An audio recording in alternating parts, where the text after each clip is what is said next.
Gimana jika kita bukan satu-satunya spesies berteknologi di bumi? Jangan melirik orang di sebelah Anda, saya yakin mereka manusia. Maksud saya, seluruh masyarakat maju yang mungkin hidup jutaan tahun sebelum kita, lalu menghilang. Ya, ini teori yang berani, tapi mungkin aja. Ini memunculkan pertanyaan besar. Jika mereka benar ada, bisakah kita mengetahuinya? Karena jujur aja, kita terpesona dengan ide menemukan kehidupan cerdas di planet lain. Saking terpesonanya, kita hampir mengabaikan kemungkinan peradaban maju pernah ada di bumi jauh sebelum manusia berevolusi, bahkan sebelum dinosaurus. Dan mungkin ada petunjuk tersembunyi tentang mereka. Tapi di mana? Itulah yang coba dipecahkan oleh hipotesis Silurian. Nama Silurian berasal dari ras luar angkasa maju di acara TV Doctor Who. Tapi ide di dunia nyata sedikit berbeda. Ilmuwan tidak benar-benar bertanya apakah peradaban pramanusia itu ada atau tidak. Mereka menanyain sesuatu yang lebih sulit. Jika mereka memang ada nggak cara bagi kita untuk mengetahuinya? Artinya, apa kita punya alat yang diperlukan untuk mengetahuinya? Ada kemungkinan mereka memang pernah ada. Ambil contoh ras manusia. Kita mulai membangun industri dan menggunakan mesin pada abad ke-18. Teknologi kita udah berkembang pesat sejak saat itu. Dan tumbuh hingga ke titik di mana ya itu memberi kita sedikit masalah sekarang. Kemajuan tersebut mulai berdampak pada iklim dan ekosistem planet ini. Dan jika berlanjut, umat manusia bisa punah. Tentu, ini skenario kiamat hipotesis. Tapi ini hanya ilustrasi teori, oke? Jadi, mari bayangkan dunia saat ini tanpa manusia untuk menjaga segalanya. Awalnya, tidak ada yang benar-benar berubah, tapi perlahan masalah kecil akan mulai membesar. Kilang minyak dan pembangkit nuklir mungkin bertahan sampai ada kemacetan di sini, katup rusak di sana, dan tiba-tiba bencana melanda dengan ledakan, asap, dan api yang membumbung ke langit.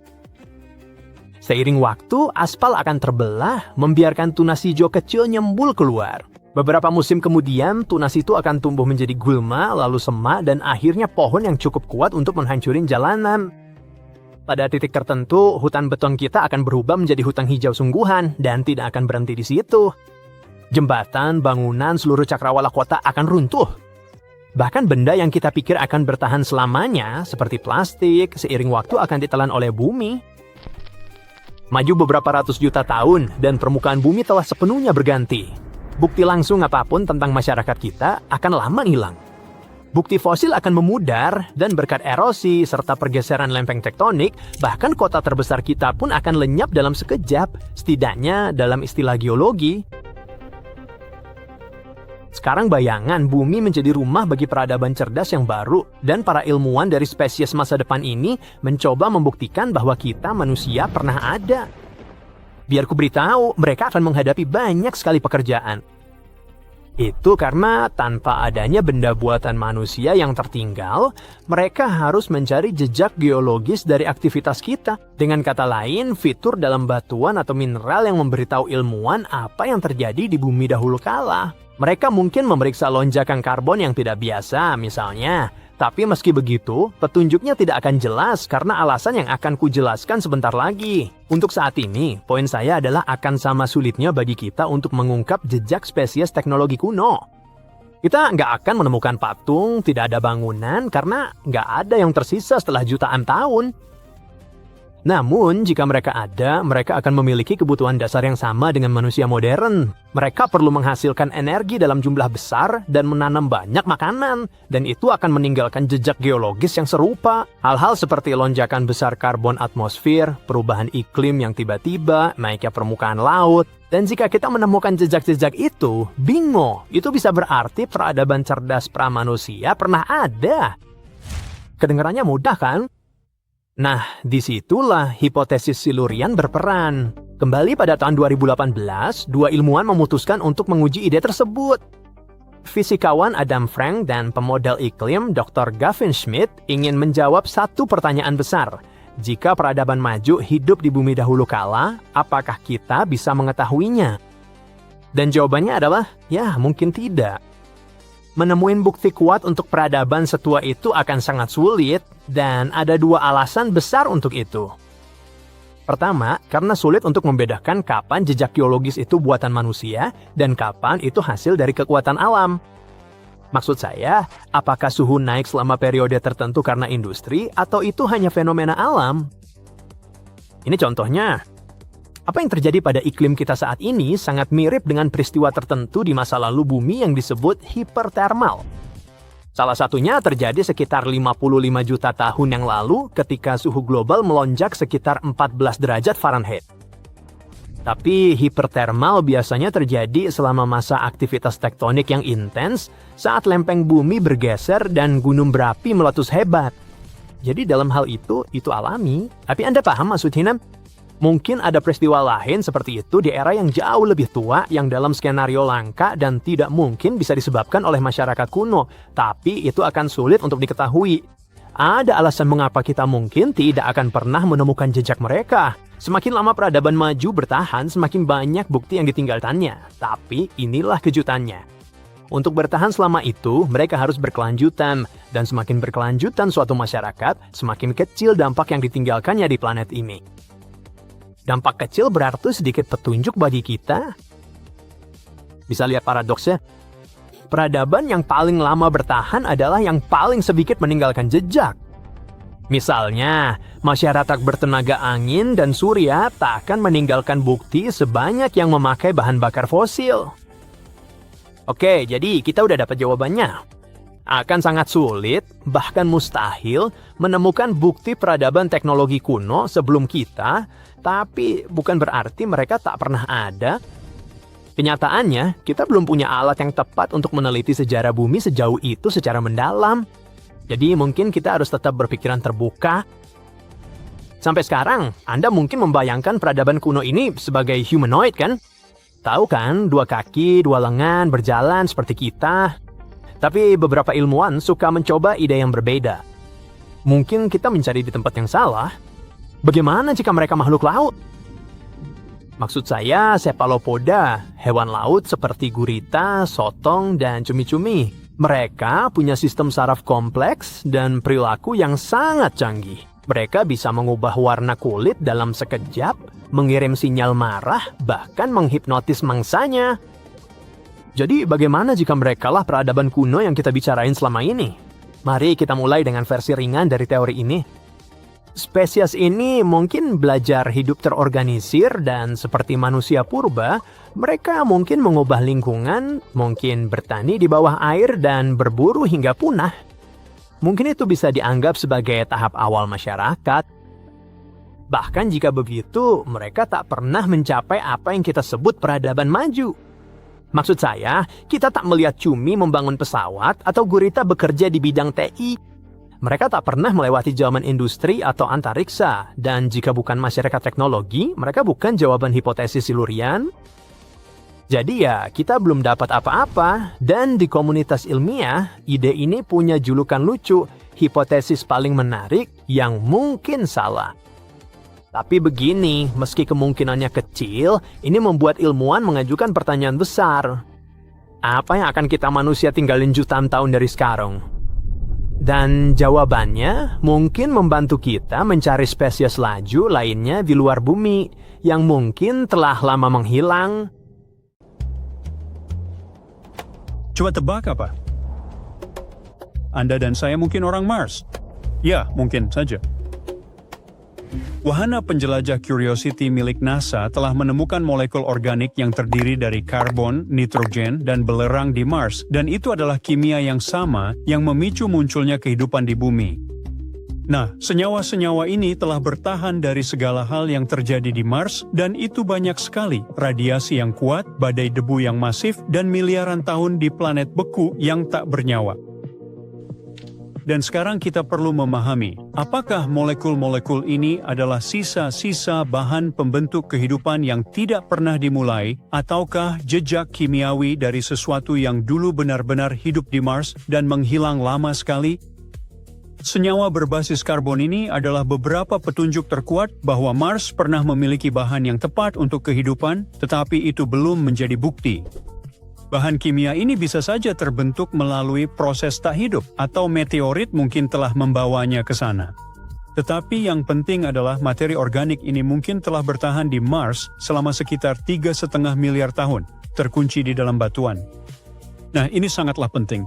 Jika Mars dapat mengawetkan bahan organik selama ini, itu berarti planet tersebut pernah memiliki kondisi yang dapat mendukung kehidupan dan menjaga jejak kimiawinya tetap utuh. Jadi wahana penjelajah Curiosity NASA mendarat di Mars pada Agustus 2012 dan mulai menjelajahi kawah Gale di Mars, sebuah cekungan kering yang dulunya merupakan danau purba. Pada 2020, Curiosity berfokus pada titik tertentu di dalam kawah yang disebut Glen Torridon. Area ini penuh dengan mineral lempung, dan karena lempung terbentuk di air dan bertindak seperti sistem penyimpanan alami, ia dapat menjebak dan mengawetkan bahan kimia organik selama miliaran tahun.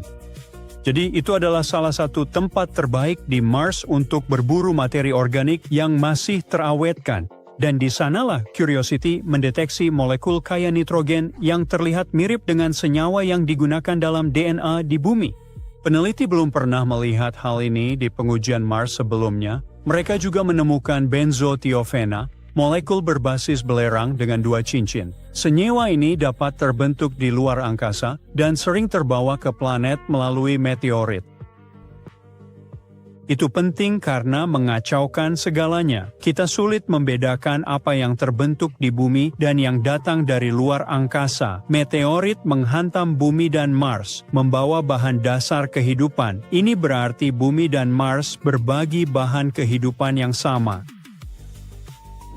Kini, Curiosity telah berada di Mars sejak 2012 dan wahana penjelajah Perseverance tiba pada 2021. Keduanya kini memindai batuan purba, mencari tanda-tanda bahwa kehidupan mikroba kecil mungkin pernah ada miliaran tahun yang lalu saat Mars lebih hangat dan lebih basah. Sayangnya, wahana penjelajah ini hanya bisa melakukan pengujian terbatas di Mars. Instrumen mereka memang canggih, tapi tidak sebanding dengan laboratorium di bumi. Itulah sebabnya para ilmuwan menginginkan misi pengembalian sampel untuk membawa batuan Mars kembali ke bumi dan melakukan lebih banyak pengujian. Untuk saat ini, Curiosity terus mengebor, mengambil sampel, dan menganalisis. Kalau kita bilang kepunahan, biasanya yang terpikir adalah dinosaurus yang hilang karena asteroid raksasa dan tersapu dari muka bumi. Nggak terpikir kalau mungkin kita sendiri akan hilang dalam waktu dekat. Tapi kita lupa kalau planet kita telah menyaksikan bukan cuma satu kepunahan dalam 0,5 miliar tahun terakhir. Dan kita mungkin mendekati kepunahan ke-6, di mana salah satu spesies yang mungkin akan lenyap adalah manusia. Kepunahan massal pertama terjadi sekitar 440 juta tahun lalu di periode Ordovisium. Saat itu, sebagian besar kehidupan berkembang di laut dan di sepanjang garis pantai. Keanekaragaman hayati bagus sekali saat itu, ada ribuan spesies yang berbeda. Trilobita, kalajengking laut, dan segala macam moluska dan bahkan ikan dengan tampilan aneh, apapun itu, ada di era Ordovisium. Tapi saat itu, suhu di planet kita mulai turun, zona iklim hangat secara keseluruhan menjadi makin dingin, sampai lautan tertutup lembaran es tebal. Kebanyakan spesies laut nggak siap menghadapi perubahan mendadak kayak gitu. Bayangin seekor trilobita yang dengan tenang merayap di dasar lautan dan tiba-tiba menabrak gletser. Ini seperti kamu yang sepanjang hidupmu tinggal di villa tepi laut, lalu suatu hari kamu berada di iglo. Peristiwa ini disebut glasiasi Ordovisium yang menyebabkan kepunahan massal di era Ordovisium akhir. Lebih dari 60% dari semua spesies yang hidup dalam periode itu lenyap. Yang tertinggal cuma fosil-fosil kuno yang akan ditemukan para ahli paleontologi ratusan juta tahun kemudian.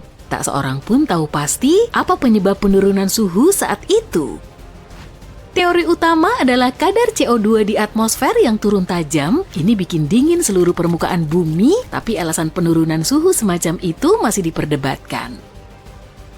Namun, itu bukan kepunahan massal terburuk dalam sejarah planet kita. Meskipun lebih dari setengah makhluk hidup tersapu, keanekaragaman di bumi pulih dengan sendirinya dalam 5 juta tahun berikutnya. Kehidupan terus berlanjut sampai terjadi bencana lain. Dalam rentang 20-25 juta tahun, dari sekitar 375 sampai 350 juta tahun lalu, beberapa kepunahan terjadi. Kepunahan itu seperti getaran yang merusak banyak spesies laut. Arthropoda seperti kalajengking dan tungau, berbagai jenis ikan termasuk hiu, semuanya mengalami penurunan. Totalnya ada lebih dari 75% makhluk hidup lenyap saat itu, terutama yang ada di laut. Alasan kejadian semacam itu bahkan lebih nggak jelas lagi dibanding kepunahan massal era Ordovisium akhir. Sebagian besar ilmuwan saat ini percaya bahwa gelombang kepunahan itu disebabkan oleh perubahan ketinggian air laut dan kurangnya oksigen di lautan. Banyak tumbuhan dengan cepat pindah ke daratan dan beradaptasi terhadap kehidupan di luar air. Dan karena tumbuhan adalah sumber utama oksigen di lautan, semua ikan dan kalajengking laut mengalami kejutan yang sangat nggak enak. Ledakan pertumbuhan vegetasi di darat juga menghilangkan banyak CO2 di atmosfer serta memperkaya atmosfer dengan oksigen. Ini bikin penurunan suhu tiba-tiba lagi, dan meskipun nggak diikuti zaman es baru, banyak hewan darat nggak mampu beradaptasi dengan kondisi baru itu. Ironisnya, sebagian besar dari mereka baru saja merayap keluar dari laut ke darat untuk mencari lingkungan yang lebih baik. Tapi ini baru gelombang kepunahan pertama ya. Alasan terjadinya gelombang kedua beberapa juta tahun kemudian masih belum diketahui. Ilmuwan memperkirakan mungkin telah terjadi letusan gunung berapi massal atau bahkan tabrakan meteor, tapi itu baru hipotesis. Lalu 100 juta tahun lagi berlalu tanpa banyak masalah. Spesies jatuh dan bangun, berevolusi dan menghilang, tapi siklus kehidupan berlanjut. Sampai sekitar 250 juta tahun lalu ketika kepunahan massal ketiga terjadi. Ini muncul dalam periode Permium, periode terakhir dari era Paleozoikum. Dan bencana ini begitu besar hingga sangat mungkin menjadi kepunahan massal terakhir di planet kita. Ilmuwan masih belum yakin apa penyebab begitu banyak spesies hilang. Tapi faktanya sekitar 96% dari semua makhluk hidup di dunia hilang. Satu teori bilang gunung-gunung berapi menjadi terlalu aktif, gunung-gunung ini melontarkan jutaan ton metana dan basal memasuki atmosfer. Hantaman asteroid mungkin telah menambah kerusakan juga.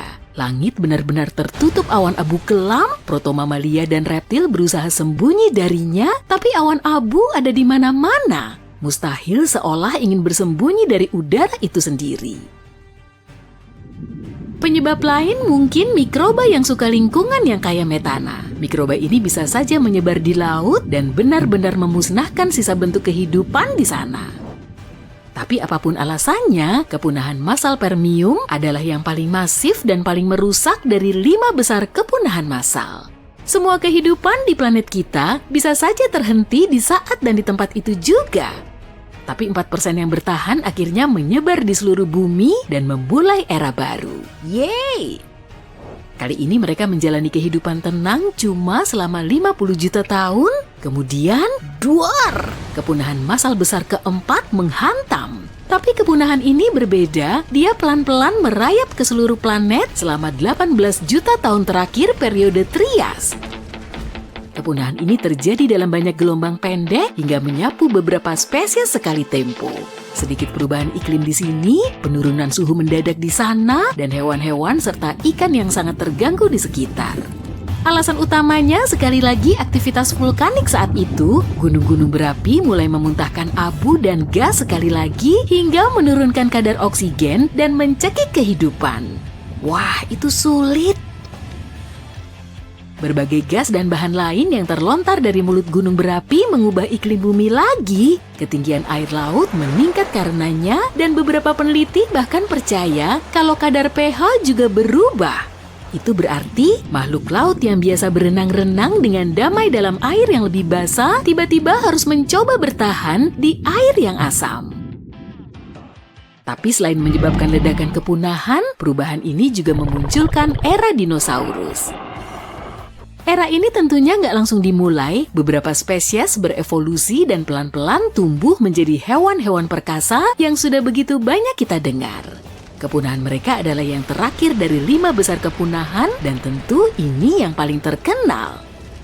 Sekitar 65 juta tahun lalu, ketika dinosaurus masih menguasai darat dan laut, asteroid raksasa dari ruang angkasa menghantam bumi.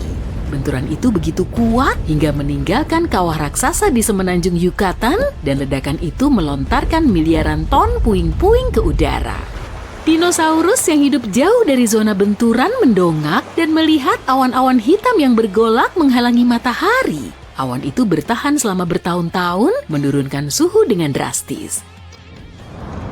Di samping hawa dingin yang mengikuti, asteroid itu menghantam batuan karbonat yang mengandung bahan yang mudah terbakar. Bahan-bahan kimia itu bersenyawa di udara dan menghasilkan asam belerang. Dan asam itu jatuh dalam bentuk hujan, mengubah pH air laut. Makhluk-makhluk air yang sekali lagi terbiasa dengan perairan agak basah ini bilang, yang bener aja, tapi itu nggak membantu.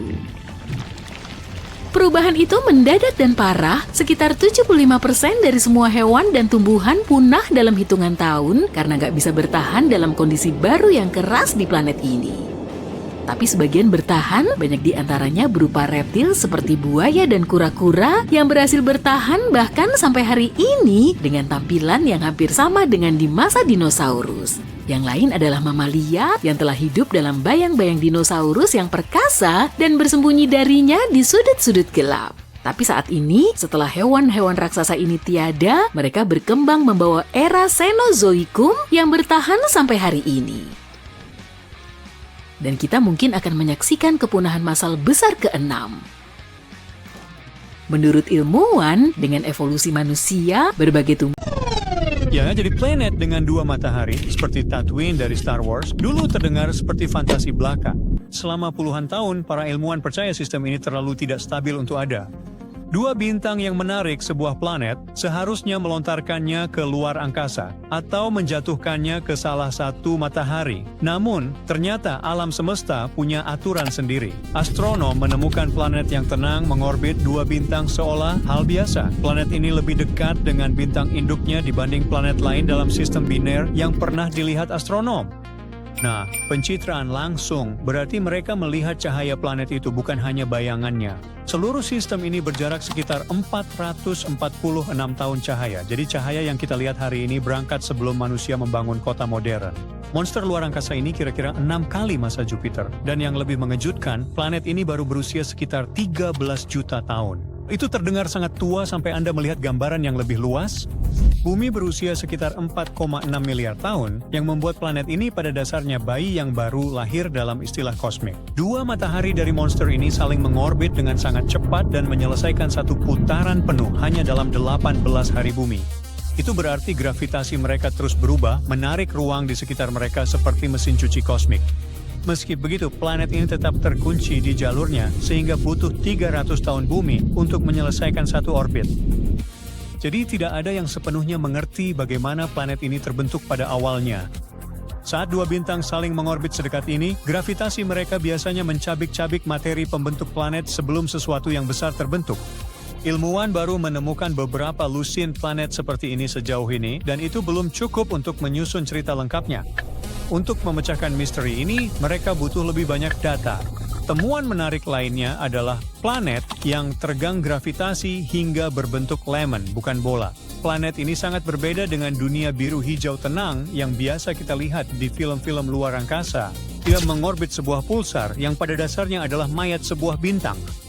Saat bintang masif mati, ia runtuh menjadi objek yang sangat padat yang berputar sangat cepat dan memancarkan radiasi seperti mercusuar kosmik.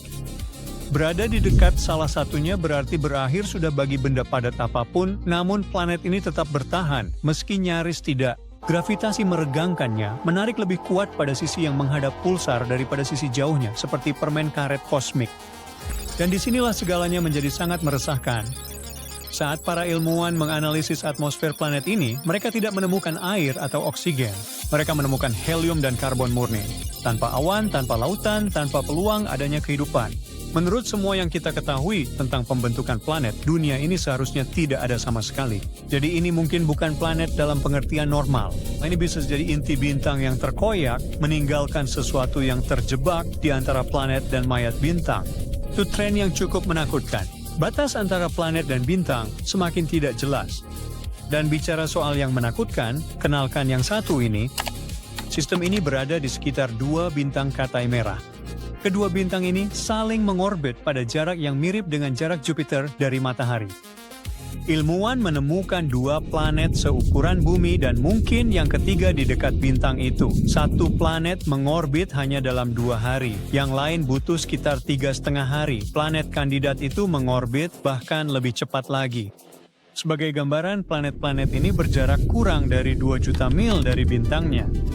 Bulan Neba berjarak sekitar 1/4 juta mil dari bumi, jadi ya, dunia-dunia ini sangat dekat. Saat mereka menggabungkan data dari teleskop luar angkasa dan darat, para astronom menyadari bahwa mereka sedang melihat sesuatu yang benar-benar baru, planet yang transit atau melintas di depan kedua bintang. Kebanyakan planet dalam sistem bintang ganda hanya mengorbit satu bintang, dan susunan ini seharusnya tidak bertahan lama menurut hukum fisika. Tapi planet-planet ini tetap ada, dengan tenang melanggar aturan tersebut. Jadi yang satu, ini membuktikan bahwa pembentukan planet bekerja dengan cara yang masih belum sepenuhnya kita pahami. Dan luar angkasa jelas senang mengacaukan ekspektasi kita. Sekarang mari kita tingkatkan kengeriannya sedikit lagi. Para astronom membuat peta 3 dimensi pertama dari sebuah planet di luar tata surya kita. Dan bukan sembarang planet, yang satu ini sangat panas, hingga benar-benar mencabik-cabik molekul air. Saat planet itu bergerak di belakang bintangnya, James Webb mengamati perubahan kecil pada cahaya bintang pada warna atau panjang gelombang yang berbeda. Beberapa warna diserap oleh uap air, yang lainnya tidak. Dengan menyatukan semua info itu, para ilmuwan mengetahui suhu pada ketinggian dan lokasi yang berbeda di atmosfer planet tersebut, dan begitulah cara mereka mengetahui bahwa bagian dari atmosfernya memanas hingga hampir 5.000 derajat Fahrenheit, lebih panas dari lava cair. Planet yang sangat panas ini berjarak sekitar 400 tahun cahaya dan beratnya sekitar 10 kali lipat dari Jupiter. Ia melesat mengelilingi bintangnya hanya dalam waktu 23 jam. 1 tahun di sana pada dasarnya adalah 1 hari, dan karena jaraknya sangat dekat, suhunya menjadi sangat tinggi. Angin berusaha mentransfer panas ke sekitarnya, tapi gagal total. Atmosfer WASP-B minim air dan justru kaya karbon monoksida. Astronom dulu percaya air seharusnya banyak di atmosfer planet raksasa. Dunia ini membuktikan bahwa air adalah pilihan, bukan jaminan. Sekarang dunia magma adalah bukti sempurna lainnya untuk hal itu. Ada sekelompok besar planet yang disebut sub-Neptunus, planet yang lebih besar dari bumi tapi lebih kecil dari Neptunus. Untuk sementara waktu, beberapa ilmuwan berharap dunia-dunia ini adalah planet Hycean yang tertutup samudra air atau es yang dalam, terbungkus dalam atmosfer yang tebal. Salah satu contoh terkenalnya adalah K218. Atmosfernya menunjukkan metana dan karbon dioksida, tapi hampir tidak ada amonia. Tapi ternyata lava juga melarutkan amonia, jadi hilangnya amonia sama sekali tidak membuktikan adanya air. Itu bisa berarti planet tersebut memiliki samudra magma global sebagai gantinya. Para peneliti memodelkan bagaimana planet-planet ini memanas, mendingin, dan berevolusi seiring waktu. Mereka mengajukan pertanyaan sederhana. Apakah planet-planet ini pernah cukup dingin untuk berhenti menjadi dunia lava? Dan jawabannya adalah hampir tidak pernah. Saat mereka menguji ribuan sub-Neptunus yang diketahui, mereka mengatakan hampir semuanya kemungkinan adalah dunia lava, bukan dunia air. Sederhananya, planet-planet ini tidak menghirup uap air, mereka menghirup uap batu. Atmosfer mereka berasal dari magma yang mendidih, bukan penguapan samudra, dan itu mengubah segalanya. Banyak dunia yang dulu kita labeli mungkin layak huni berubah menjadi pemandangan neraka saat Anda menghitung angkanya dengan jujur.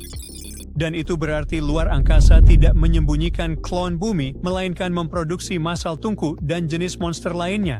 Ambil contoh si jagoan ini, jaraknya hanya sekitar 64 tahun cahaya, yang sangat dekat dalam istilah kosmik dan merupakan Jupiter panas terdekat dengan bumi. Dari jauh, ia terlihat menakjubkan.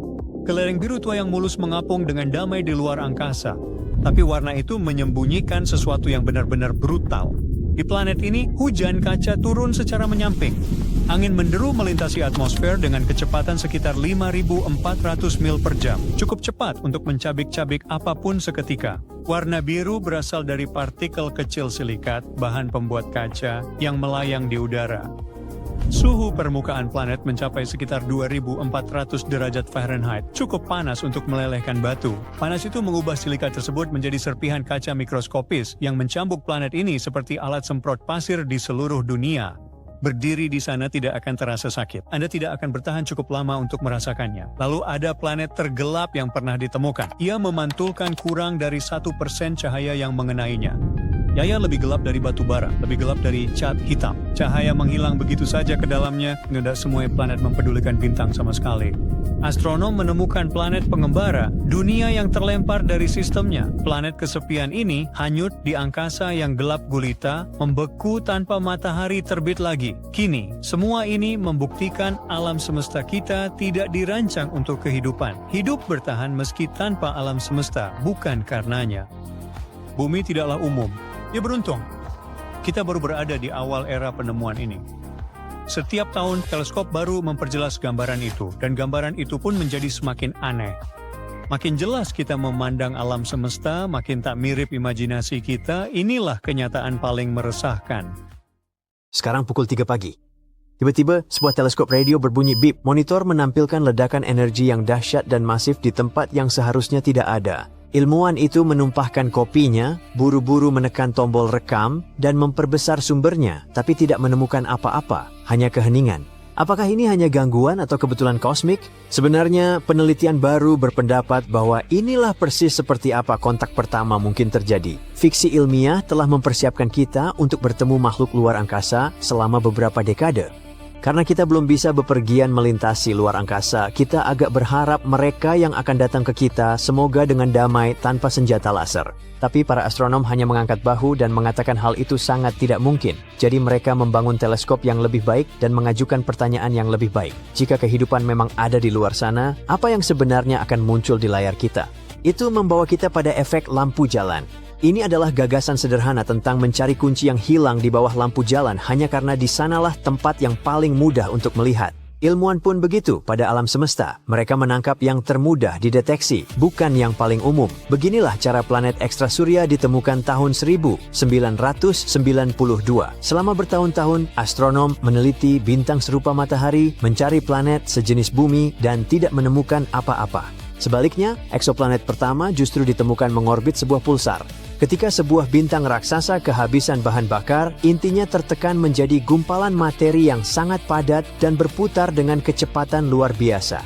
Saat berputar, bintang ini dapat mengarahkan sinar radio ke arah kita seperti mercusuar di luar angkasa. Setiap kali sinar itu melintasi bumi, kita mendeteksinya seperti denyut, dum-dum-dum. Itulah sebabnya benda ini dinamai pulsar. Ternyata benda itu hanya berputar, tapi kita tetap menggunakan nama itu. Ketepatan waktu denyutannya begitu presisi sehingga berfungsi seperti stopwatch kosmik. Jadi ketika sebuah planet di dekatnya menarik pulsar, ketepatan waktu yang sempurna itu menjadi goyah. Denyutnya bisa tiba sedikit terlalu awal atau sedikit terlambat. Begitulah para astronom menemukan planet-planet di sekitarnya. Itulah efek lampu jalan dalam skala kosmik. Gagasannya adalah kita hanya akan menyadari adanya kehidupan cerdas jika ia melakukan sesuatu yang mencolok, membunyikan alarm, atau melanggar aturan tertentu. Seorang astrofisikawan dari Columbia bernama David Kipping memberi nama pada gagasan ini, hipotesis eskaton. Eskaton berasal dari bahasa Yunani dan merujuk pada akhir, seperti bab terakhir. Gagasannya adalah ketika kita akhirnya menemukan tanda-tanda kehidupan cerdas di luar sana, kemungkinan besar itu tidak akan terjadi di masa-masa damai. Itu akan terjadi karena ada sesuatu yang salah, suatu situasi yang benar-benar unik bagi mereka, sebuah momen yang begitu mencolok hingga menembus kebisingan latar belakang alam semesta dan sampai ke sini. Peradaban yang tenang tidak muncul di radar. Sebuah dunia yang menggunakan energi bersih dan menjaga teknologinya tetap sunyi bisa bertahan jutaan tahun dan kita tidak akan pernah tahu keberadaannya. Tapi bagaimana jika mereka melakukan sesuatu yang besar dan kacau hanya untuk bertahan hidup? Mungkin mereka menyalakan deretan laser seplanet untuk menggeser asteroid yang mendekat dari jalurnya, atau mungkin mereka sedang menguji teknologi super canggih. Apapun sumber kebisingannya, bahkan jika hanya berlangsung beberapa detik, itu bisa menghantam piringan radio di seluruh galaksi seperti suar. Ya, semua itu terdengar seperti fiksi ilmiah, tapi justru karena itulah kita akan menyadarinya. Tapi inilah pertanyaan menarik, apakah kita sudah pernah mendeteksi sinyal seperti itu? Ada satu kandidat yang sangat cocok dengan profil ini. Ini tetap menjadi misteri paling terkenal yang belum terpecahkan dalam sejarah pencarian kecerdasan luar angkasa.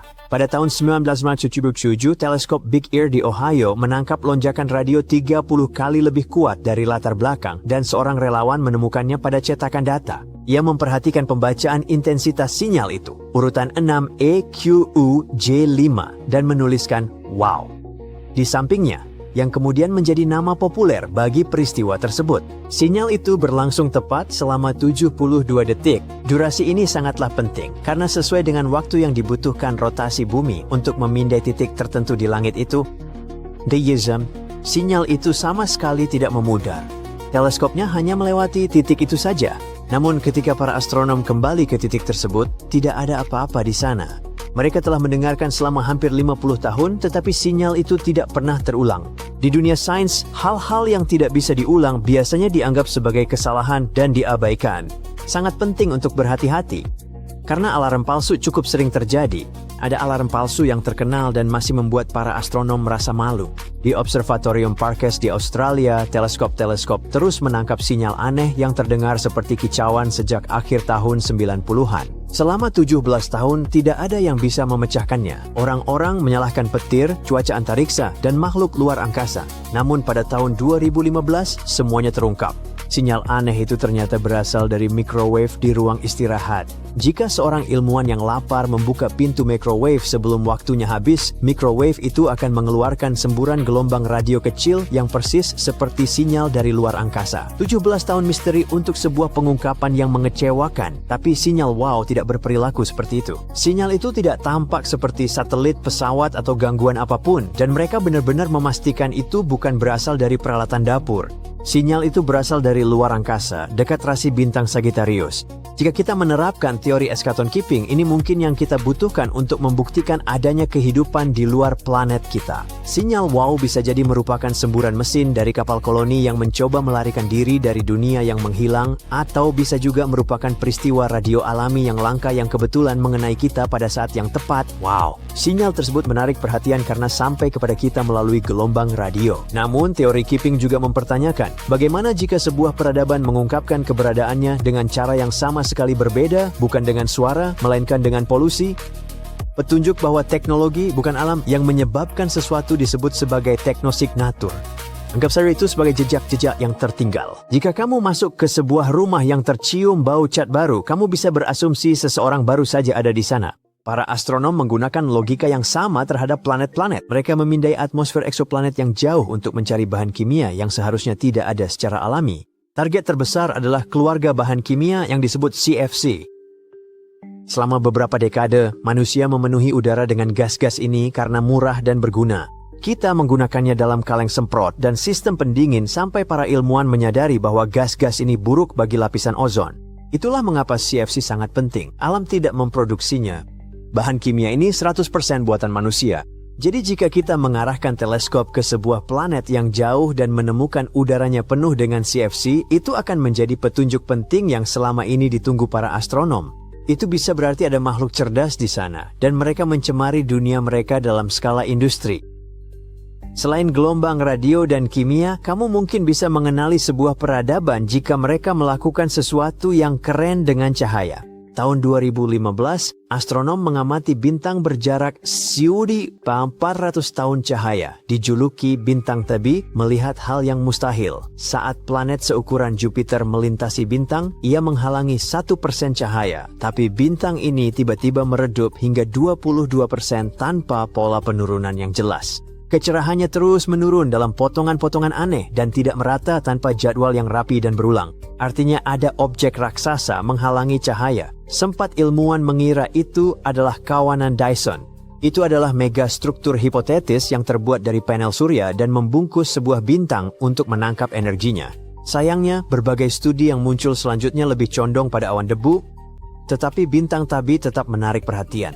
Kita terus bertanya, di mana semua orang? Tapi selama puluhan tahun, kita hanya bisa mengamati sebagian kecil langit. Ini akan berubah berkat teleskop seperti Observatorium Rubin yang akan menyapu seluruh langit selatan setiap beberapa malam. Berulang kali, bak kamera pengawas raksasa alam semesta. Jika ada sesuatu yang berkedip, memancarkan cahaya, atau tiba-tiba menghilang, kita tidak hanya akan mendapatkan satu tangkapan layar buram, kita akan memiliki rekam ulangnya. Akhirnya, bagaimana jika justru kita yang paling berisik? Kita cenderung berpikir bumi itu bising karena acara TV dan musik kita, tapi sinyal-sinyal itu cepat memudar. Teriakan kita yang sebenarnya adalah radar planet. Kita memancarkan gelombang radio raksasa ke luar angkasa untuk memetakan asteroid. Beberapa peneliti memperkirakan bahwa teriakan ini bisa terdeteksi dari jarak hingga 12.000 tahun cahaya. Itu sangat jauh, tapi dalam istilah ruang angkasa, itu bahkan belum sampai halaman belakang. Jika kita benar-benar ingin menarik perhatian seseorang, kita harus jauh lebih keras lagi. 5, 4, 3, 1. Saturnus. Luar biasa dengan cincin-cincinnya yang megah dan awan-awan yang berputar-putar. Tapi bagaimana rasanya menyelami hal itu? Wahana Cassini milik NASA mencoba hal itu, dan ternyata itu adalah perjalanan yang liar. Pesawat ruang angkasa Cassini milik NASA menghabiskan 13 tahun mengorbit Saturnus dan mengumpulkan data luar biasa. Salah satu tujuan utamanya adalah membantu kita memahami mengapa atmosfer Saturnus begitu panas. Lapisan atas atmosfer planet memang selalu panas, jelas. Mereka langsung berada di bawah matahari. Hal aneh tentang Saturnus adalah bahwa planet gas raksasa itu terlalu jauh dari matahari untuk mendapatkan kehangatan seperti itu. Jadi Cassini tidak hanya mengamati planet itu dari luar. Pada tanggal 15 September 2017, Cassini menyelam jauh ke dalam perjalanan yang akan menjadi akhir besar bagi wahana itu. Momen-momen terakhirnya dihabiskan di dalam atmosfer atas Saturnus, mengirimkan data yang tak ternilai harganya saat perlahan-lahan hancur. Sekarang, lapisan atas ini bukan main-main. Medan magnet planet yang mengerikan itu bergetar dengan energi dan angin kencang berhembus dengan kecepatan ribuan mil per jam. Cassini akan melewati lapisan tebal awan, berwarna emas pucat dan suram, memantulkan cahaya matahari yang redup. Dan ini bukan awan lucu dan mengembang seperti di bumi yang terbuat dari uap air. Neuranya adalah campuran mimpi buruk dari hidrogen dan helium. Wahana itu menjelajah lebih dalam, melewati wilayah di mana cincin ikonik Saturnus menurunkan material ke planet tersebut. Cassini menemukan bahwa hujan ini jauh lebih intens dari yang diperkirakan siapapun, lebih dari 22.000 pon material per detik. Dengan laju seperti itu, cincin Saturnus mungkin tidak akan bertahan selamanya. Gravitasi planet itu sendiri suatu hari bisa melahap cincin-cincin itu sepenuhnya, kecuali jika cincin-cincin itu mendapat tambahan material tiba-tiba. Semua ini adalah butiran kecil es dan debu yang terperangkap gravitasi planet, jatuh ke atmosfer seperti badai tanpa henti. Butiran tersebut bercampur air, metana, propana, dan butana, perlahan mengubah kimia atmosfer Saturnus. Butiran itu bercampur dengan partikel di atmosfer atas planet, membuatnya lebih berat dan menghangatkan Saturnus. Sayangnya, ini terlalu berat bagi Cassini yang malang. Cassini memang dirancang cukup tangguh untuk lapisan luar, tetapi ia terbakar sebelum bisa turun ke wilayah dalam yang menakutkan. Di lapisan atmosfer Saturnus yang lebih intens, angin mencapai kecepatan ekstrem lebih dari 1.100 mil per jam. Tekanannya menjadi sangat menghancurkan. Dan semakin dalam Anda masuk, semakin luar biasa tekanannya. Rasanya seperti memasuki lautan gas tanpa permukaan yang jelas, di mana langit semakin gelap, tebal, dan semakin berbahaya seiring Anda turun ke bawah.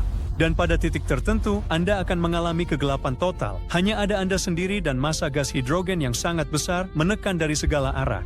Namun pengorbanan Cassini sangat berharga bagi para ilmuwan. Data penting yang dikirimkannya sebelum grand finale memungkinkan para ilmuwan memetakan atmosfer atas Saturnus dengan lebih lengkap dari sebelumnya. Cassini melacak bintang-bintang terang, seperti yang ada di Orion dan Canis Major, saat mereka melintas di belakang planet, mengukur bagaimana cahaya bintang mereka bergeser. Hal ini membantu para ilmuwan memahami seberapa padat dan panas atmosfer tersebut. Cassini juga meninggalkan beberapa foto terakhir untuk kita, meskipun tidak semengesankan yang Anda bayangkan. Itu adalah foto monokrom yang diambil dari jarak sekitar 394.000 mil, menampilkan bagian gelap sisi malam Saturnus yang diterangi lembut oleh pantulan cincinnya sendiri.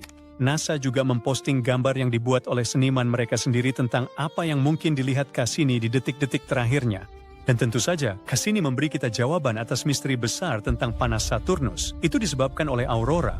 Ternyata, karena medan magnet yang luar biasa, lapisan awan planet ini tersulut oleh ledakan aurora mendadak di kutub-kutubnya. Aurora itu mirip dengan cahaya utara di bumi, tetapi jauh lebih intens. Langit raksasa gas itu sesekali menyala dengan warna hijau dan biru yang bercahaya. Aurora tersebut dipicu oleh interaksi antara angin matahari dan partikel bermuatan dari bulan-bulan Saturnus. Daerah terpanas di Saturnus berada di dekat aurora-aurora ini. Pertunjukan cahaya ini cukup kuat untuk memanaskan atmosfer atas, menyebarkan kehangatan ke seluruh planet. Berkat informasi ini, kami menemukan sesuatu yang penting, bukan hanya tentang Saturnus, tetapi juga semua planet gas raksasa di tata surya kita dan di luar sana. Sementara itu, foto-foto yang kita miliki tentang Venus jauh lebih dramatis. Venus sedikit lebih dekat ke matahari dibandingkan bumi. Venus sering disebut kembaran bumi karena kemiripannya, seperti ukuran, massa, dan komposisinya. Tapi jangan tertipu, di balik awan tebal itu tersembunyi salah satu lingkungan paling beracun di tata surya kita. Permukaannya adalah mimpi buruk, di mana suhu melonjak hingga sekitar 900 derajat Fahrenheit, cukup panas untuk melelehkan timah. Tekanan di planet ini juga sangat menghancurkan, 92 kali lipat dari tekanan di bumi. Itu seperti berdiri 3.000 kaki di bawah permukaan laut. Kami tidak bisa menahan diri untuk mengambil beberapa foto, jadi pada tahun 1970-an, para ilmuwan berhasil mendaratkan wahana di permukaan vulkanik yang keras ini. Dan misi-misi ini berhasil. Mereka berhasil mengirimkan kembali foto-foto pertama Venus dan menunjukkan hal-hal luar biasa. Wahana pertama hanya bertahan 23 menit di permukaan sebelum akhirnya hancur karena tekanan, angin, dan panas yang luar biasa. Baik wahana pertama maupun kedua berhasil mengambil panorama hitam putih dari lereng berbatu. Pada kedua kasus itu, lensa kedua gagal terlepas. Cakrawala tampak datar, tanah dipenuhi bebatuan tajam, dan atmosfer mencekam menekan seperti kekuatan tak terlihat. Setelah melewati banyak rintangan, akhirnya kami berhasil melihat gambar berwarna Venus pada tahun 1980-an. Pesawat ruang angkasa ini bertahan lebih dari 2 jam dalam kondisi ekstrim. Sungguh luar biasa, mereka berhasil mengirimkan sesuatu kepada kita. Venus adalah planet di mana logam meleleh dan di mana atmosfernya sendiri melahap pesawat ruang angkasa. Foto-foto yang diambilnya menunjukkan bahwa di Venus, langitnya bukan biru, melainkan kuning menyeramkan akibat tebalnya awan asam sulfat. NASA juga memiliki beberapa simulasi komputer tentang seperti apa permukaan Venus, tetapi simulasi ini tidak benar-benar menggambarkan kengerian jika benar-benar berada di sana. Mungkin sudah saatnya kita melihat Venus sekali lagi. Masih banyak yang belum kita ketahui tentang tetangga kita yang panas membara ini. Akhirnya, kami mencoba masuk ke atmosfer Jupiter pada tahun 90-an, dan itu paling sulit dalam daftar. Wahana Galileo milik NASA dirancang menyelam ke Jupiter. Wahana diluncurkan tahun 1989 dan menempuh jutaan mil membawa probe kecil. Pahlawan kecil ini akan menghadapi salah satu lingkungan paling ekstrem yang pernah kita temui di luar angkasa. Akhirnya, wahana ini dilepaskan pada 13 Juli 1995. Pada saat itu, wahana masih berada 50 juta mil dari Jupiter, jadi hanya untuk memasuki atmosfer saja, ia harus jatuh selama berbulan-bulan, dan akhirnya benar-benar jatuh pada 7 Desember, menukik langsung ke atmosfer Jupiter yang tebal dan berputar-putar. Probe itu menabrak langit Jupiter dengan kecepatan luar biasa, yaitu 106.000 mil per jam. Itu cukup cepat untuk melintasi Amerika Serikat dari Los Angeles ke New York hanya dalam 90 detik. Deselerasi yang sangat intens membuat probe mengalami gravitasi yang mengerikan 228 kali lebih kuat daripada di bumi. Kecepatannya melambat dari kecepatan supersonik menjadi hanya 100 mil per jam dalam hitungan menit. Panas yang dihasilkan saat memasuki atmosfer begitu ekstrim sehingga gelombang kejut di depannya bersinar seterang matahari itu sendiri. Suhu melonjak hingga 28.000 derajat Fahrenheit, dan selama waktu itu, entah bagaimana, probe tersebut terus mengumpulkan data setiap detik dan mengirimkannya kepada kita. Probe tersebut memberikan kita beberapa informasi penting tentang atmosfer Jupiter yang misterius. Sebagai contoh, ternyata atmosfer bagian atas Jupiter lebih kering dari yang diperkirakan, dengan uap air dan senyawa organik yang lebih sedikit daripada yang diduga para ilmuwan. Probe itu juga mengukur angin kencang hingga 0,5 mil per detik, dan secara mengejutkan tidak banyak melihat kilat, meskipun kita mengira kilat di Jupiter tidak pernah berhenti. Salah satu kejutan terbesar dari probe tersebut adalah penemuan bahwa atmosfer Jupiter mengandung lebih sedikit helium daripada yang kita kira. Probe itu juga mengungkapkan adanya sabuk radiasi yang mengerikan sekitar 30.000 mil di atas awan Jupiter. Radiasi intens itu mengelilingi planet seperti perisai kosmik. Si kecil malang itu berhasil bertahan selama 58 menit. Akhirnya ia menyerah pada tekanan yang sangat besar. Sementara itu, pengorbit Galileo melanjutkan misinya menjadi wahana antariksa pertama yang mengorbit Jupiter. Baru-baru ini para astronom menemukan 3 planet bumi super yang berpotensi mengorbit bintang Katai Oranye yang jaraknya cukup dekat. Istilah bumi super digunakan untuk menggambarkan planet di luar tata surya yang masanya lebih besar daripada massa bumi, tapi masanya di bawah massa planet es raksasa di tata surya, Uranus dan Neptunus. Sweta Dalal dari University of Exeter menemukan bahwa planet-planet tersebut mengorbit bintang HD 48498 yang jaraknya sekitar 55 tahun cahaya dari bumi. Planet-planet tersebut mengitari bintangnya masing-masing dalam waktu 7, 38, dan 151 hari bumi. Studi menjelaskan temuan ini muncul di jurnal MNRAS pada tanggal 24 Juni 2024. Yang paling keren, kandidat eksoplanet terluar ini mengorbit di zona Like-Huni bintang induknya. Kondisi di sana mungkin cukup nyaman untuk keberadaan air dalam wujud cair di permukaan tanpa mendidih atau membeku. Daerah Like-Huni di sekeliling bintang juga dikenal sebagai zona Goldilocks dan diyakini ideal untuk mendukung kehidupan. Alasan lain kenapa penemuan ini sangat penting adalah karena bintang induk oranye itu mirip matahari. Tapi karena bintang ini katai oranye, maka radiasi yang dipancarkannya lebih sedikit daripada bintang katai kuning. Bintang ini juga merupakan sistem planet terdekat yang memiliki planet bumi super di zona Like-Huni bintang serupa matahari. Penemuan ini bisa membantu kita melangkah maju dalam pencarian planet Like-Huni di sekitar bintang serupa matahari. Siapa tahu planet ini akan menjadi rumah baru kita suatu hari nanti. Bumi superpotensial ini terdeteksi berkat program pencarian planet terbaru, HARPS N. Selama 1 dekade, tim yang terlibat dalam penelitian ini telah mengumpulkan hampir 190 pengukuran presisi tinggi dengan menggunakan peralatan khusus. Dengan menganalisa spektrum cahaya yang datang dari sebuah bintang, para astronom bisa mengetahui apakah bintang tersebut bergerak ke arah kita yang dikenal dengan nama blue shift atau menjauhi kita yang disebut red shift. Dan untuk memastikan bahwa temuan mereka benar, tim menggunakan berbagai metode dan analisis komparatif. Semuanya mengukuhkan kesimpulan mereka. Memang ada 3 kandidat planet dengan massa minimum berkisar antara 5 sampai 11 kali massa planet tempat tinggal kita. Tim juga meyakini kalau kedekatan jarak dengan bintang dan orbit planet terluar yang menguntungkan membuat sistem ini jadi target yang tepat untuk penelitian di masa depan. Semoga saja penelitian lebih lanjut akan membuka pintu baru bagi pemahaman kita akan sistem keplanetan dan potensi kehidupan di luar tata surya. Para ilmuwan telah menemukan lebih dari 5.000 eksoplanet, planet di luar tata surya, sejak planet pertama yang dikonfirmasi mengorbit bintang serupa matahari pada tahun 1995.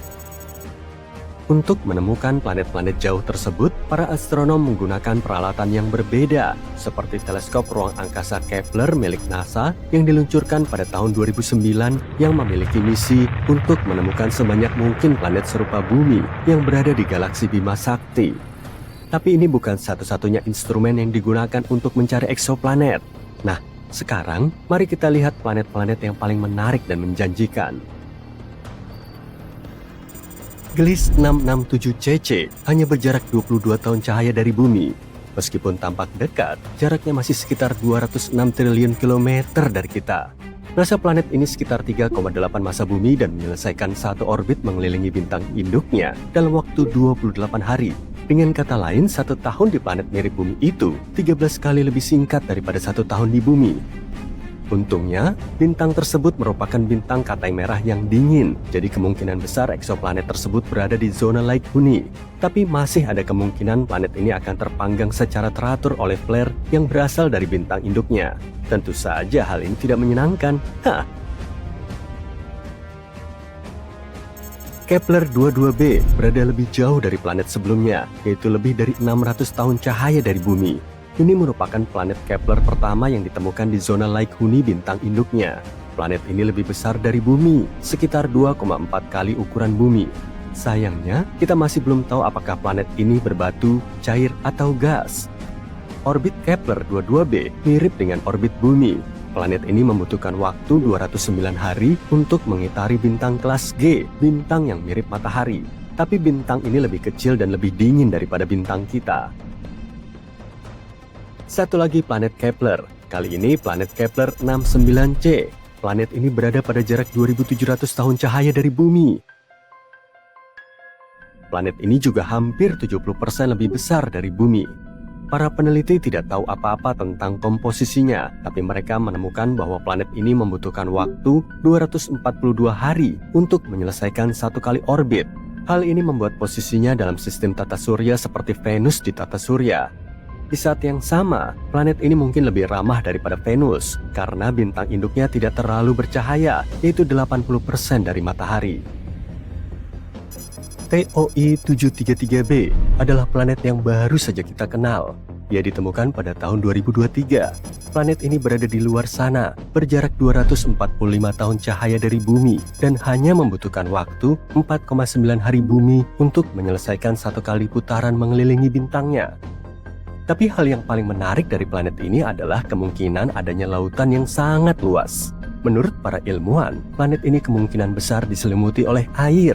Apakah itu berarti ada kehidupan di bumi super ini? Hanya waktu yang bisa menjawabnya. GJ1214b terletak 40 tahun cahaya dari bumi. Planet ini merupakan bumi super, berdiameter hampir 3 kali lebih besar dan 8 kali lebih berat dari bumi kita. Planet ini mengorbit bintang katai merahnya lebih cepat dari kecepatan kalian menonton serial favorit kalian, menyelesaikan satu putaran penuh setiap 38 jam. Tapi bukan hanya ukuran atau orbitnya saja yang membuat planet ini luar biasa. Di sana cukup panas, dengan suhu yang bisa mencapai 232 derajat Celcius. Tapi yang paling keren adalah planet ini hampir tenggelam dalam air. Suhu yang mendesis dan tekanan yang sangat tinggi di JJ1214b menciptakan beberapa material dingin seperti es panas dan air superfluid. Superfluiditas adalah sesuatu yang terjadi pada helium cair ketika ia hampir sedingin mungkin. Di bumi, air benar-benar tidak bisa menjadi superfluida karena air membutuhkan suhu yang sangat rendah dan tekanan di luar batas untuk melakukan trik itu. Tetap saja superfluid tidak begitu berguna, bahkan jika kamu mencobanya, kamu hanya akan mengalami dehidrasi. Planet superbumi yang paling dekat dengan kita ditemukan pada tahun 2016 dan dinamai Proxima Centauri b. Planet ini hanya berjarak 4 tahun cahaya dari bumi dan memiliki massa yang sangat mirip dengan bumi. 1 tahun di Proxima Centauri b sangat singkat. Planet ini hanya membutuhkan 11,2 hari untuk mengelilingi bintang pusatnya. Para ilmuwan menemukan dunia ini setelah melihat bintang induknya sedikit bergoyang-goyang. Mereka tidak yakin apa yang sebenarnya terjadi di sana sampai mereka menyadari bahwa gravitasi Proxima Centauri b mungkin menghasilkan tarikan, dan tarikan tersebut yang menyebabkan goyangan. Meskipun berada di zona light huni bintang induknya, Proxima Centauri, eksoplanet ini terpapar radiasi ultraviolet yang sangat kuat. Semua itu terjadi karena jaraknya yang sangat dekat dengan bintang induknya. Selain itu, tidak ada satupun teleskop yang saat ini bekerja dan menjelajahi eksoplanet yang diposisikan dengan cukup baik untuk menangkap cahaya dari atmosfer bumi super. Banyak hal yang masih menjadi misteri bagi kita, meskipun kita berbicara tentang planet yang dekat. Jauh di luar sana, dekat Saturnus, ada sebuah bulan es bernama Enceladus, dan bulan ini secara harfiah memuntahkan es ke luar angkasa. Dan es itu mengandung bahan-bahan pembentuk kehidupan. Oh, dan ada seluruh lautan yang tersembunyi di bawah lapisan es itu, dan siapa yang tahu apa yang hidup di dalamnya? Enceladus hanya berdiameter sekitar 300 mil. Bulan ini bahkan bisa muat di dalam negara bagian Colorado. Tapi meskipun ukurannya sangat kecil, Enceladus punya air cair, energi dari ventilasi hidrotermal, dan banyak zat kimia yang sebenarnya bisa mendukung kehidupan. Dengan kata lain, ini adalah salah satu tempat terbaik di tata surya di mana kehidupan bisa ada. Sekarang, mundur sekitar 20 tahun yang lalu, wahana antariksa Cassini milik NASA melintas di dekat Saturnus dan melihat sesuatu yang aneh. Enceladus memancarkan semburan kecil partikel es dari retakan di dekat kutub selatannya. Belakangan para ilmuwan menyadari bahwa semburan itu berasal dari lautan raksasa di bawah permukaan bulan tersebut. Ketika mereka menganalisis butiran beku dari semburan itu, mereka menemukan hampir semua unsur yang dibutuhkan untuk kehidupan: karbon, hidrogen, nitrogen, oksigen, dan fosfor. Hanya belerang yang tidak ditemukan. Satu-satunya masalah adalah sebagian besar sampel berasal dari cincin E Saturnus, cincin raksasa dari debu dan es yang mengelilingi planet itu. Partikel-partikel itu telah berada di luar sana selama puluhan tahun, bahkan mungkin berabad-abad, yang berarti mereka bisa saja berubah akibat radiasi luar angkasa. Jadi, tidak ada yang bisa memastikan apakah unsur kehidupan itu benar-benar berasal dari Enceladus. Namun sekarang, itu telah berubah. Sebuah studi baru saja mengonfirmasi bahwa butiran es segar yang baru saja terlontar dari Enceladus mengandung molekul organik, termasuk zat seperti nitrogen dan oksigen. Begini cara para ilmuwan mengetahuinya. Pada tahun 2008, Cassini terbang tepat melalui salah satu geyser es itu dan benar-benar terkena cipratan partikel-partikel kecil. Partikel-partikel itu menabrak detektor debu wahana antariksa dengan kecepatan luar biasa, 11 mil per detik, cukup cepat memisahkan semua molekul sehingga tim bisa melihat kandungan partikel itu. Kemudian para ilmuwan menggunakan teknik yang disebut spektrometri massa dan berhasil mempelajari butiran-butiran segar itu secara detail. Mereka menemukan molekul-molekul yang di bumi merupakan bagian dari reaksi kimia tertentu.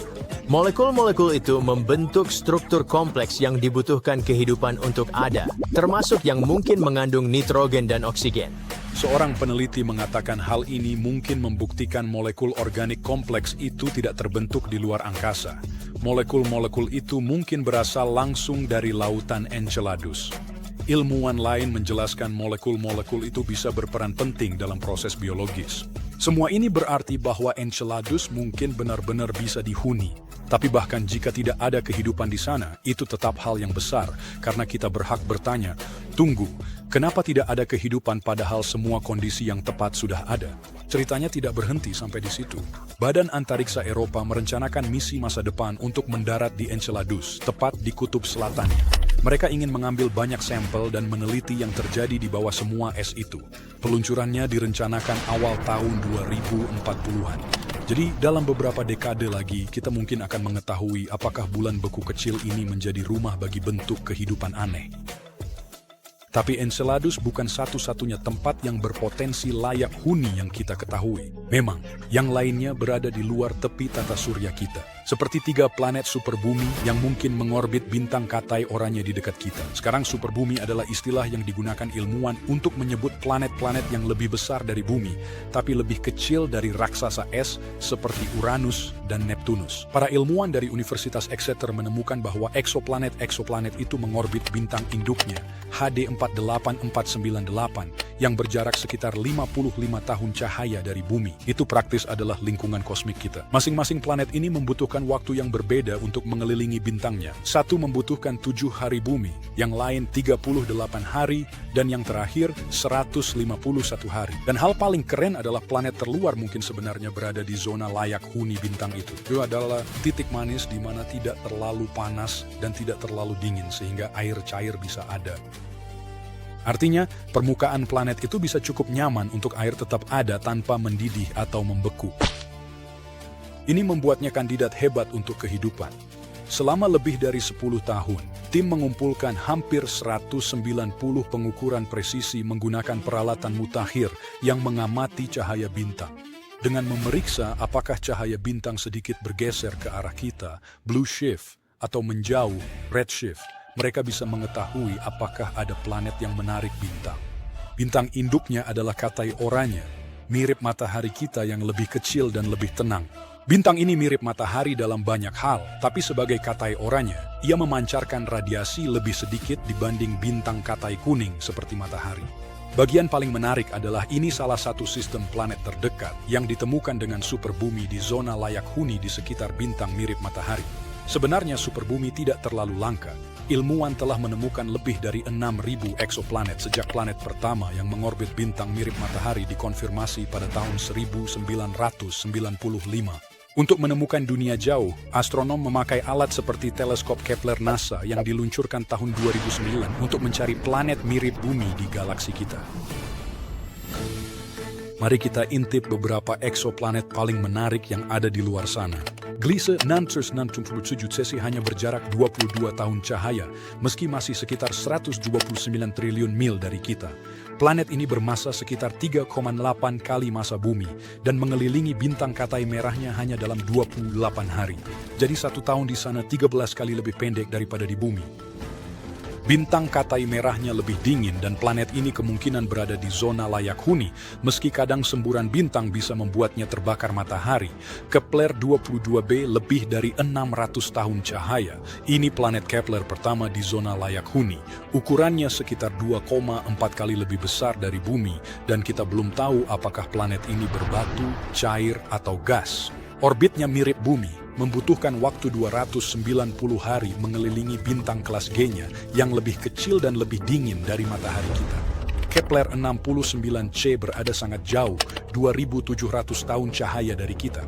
Planet ini hampir 70% lebih besar dari bumi. Orbitnya memakan waktu 242 hari, menempatkannya di posisi mirip Venus dalam sistemnya. Namun karena bintangnya hanya 80% seterang matahari kita, kondisi di planet itu mungkin jauh lebih bersahabat dibandingkan dengan Venus. Kita menemukan TOI 733b pada tahun 2023. Dunia ini berjarak sekitar 245 tahun cahaya. Planet ini mengelilingi bintangnya sangat cepat, hanya butuh 4,9 hari bumi. Tapi yang paling menarik, planet ini mungkin sepenuhnya tertutup lautan besar. Apakah mungkin ada kehidupan di lautan itu? Waktu yang akan menjawabnya. JJ 1214b berjarak 40 tahun cahaya, cukup dekat dalam istilah astronomi. Planet ini hampir 3 kali diameter bumi dan 8 kali lebih berat. Planet ini butuh 38 jam untuk mengelilingi bintang Katai merahnya. Suhu permukaan di sana mencapai 450 derajat Fahrenheit, dan dengan semua panas serta tekanan itu, air berperilaku aneh, seperti es panas atau air superfluid. Superfluiditas itu luar biasa saat air bergerak seperti sulap tanpa gesekan. Tapi jangan coba di bumi, kamu hanya akan dehidrasi. Proxima Centauri b adalah superbumi terdekat, hanya berjarak 4 tahun cahaya. Masanya mirip dengan bumi, tapi 1 tahun di sana hanya 11,2 hari. Bintangnya bahkan sedikit bergoyang berkat gravitasi planet itu. Sebenarnya itulah cara para ilmuwan menemukannya. Planet ini berada di zona layak huni, tapi terkena radiasi UV ekstrim karena sangat dekat dengan bintangnya. Atau Zensibon, kita bahkan belum bisa mempelajari atmosfernya. Dan terakhir, TOI 715b. Yang satu ini mengorbit bintang Katai merah, lebih kecil, lebih dingin dari matahari kita. Bintang kecil bagus untuk menemukan dunia layak huni karena planet bisa mengorbit dekat tanpa terbakar. TOI 715b mungkin dulu punya atmosfer tebal seperti Neptunus, tapi sekarang mungkin sedang kehilangannya. Para ilmuwan perlu lebih banyak penelitian untuk mengetahui apakah tempat itu adalah dunia berair dan berbatu. Beberapa planet ini mungkin punya lautan, beberapa terlalu panas, dan beberapa bisa jadi kerabat kosmik kita yang jauh.